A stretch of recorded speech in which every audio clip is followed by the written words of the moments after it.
Marco, Steve. I would like to teach again today one of the verb. I will be coming with verbs to increase our vocabulary in Kiluba. Today we're gonna learn the verb Kusanswa. You remember we already learned the verb to be, yeah, Kwikala, and the verb to have, which is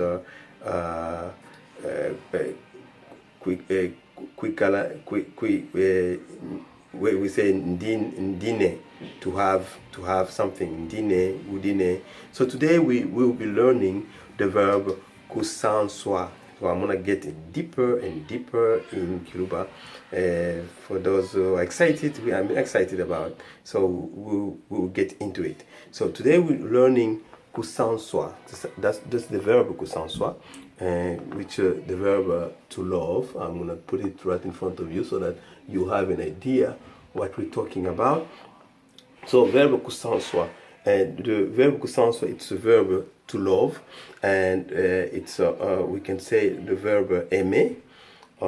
So verb kusanswa will be na sanswa, which means I love, wa sanswa, which means you love, wa sanswa, which means he or she loves.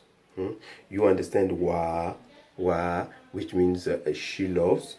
I want to put 2a just to emphasize what it means, because the two persons here, they kind of sound the same. Wa and wa sanswa, wa sanswa. So that's the he or she. Then tuba sanswa, that's the plural. Tuba sanswa, we love, nous aimons. And then muba sanswa,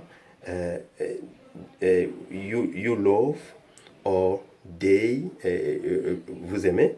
Then we have aba sanswa, which means they love or it's them. So here, so this verb is very easy verb.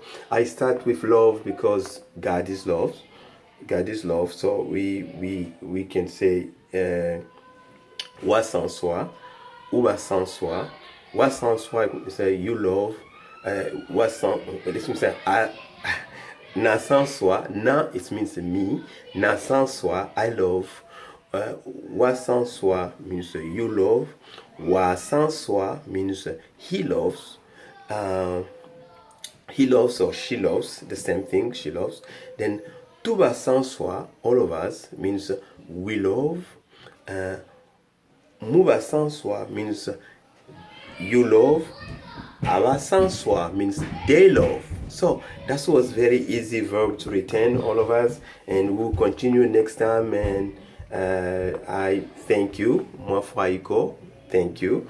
Shalapo, shalapo, shalapo. May God be with you.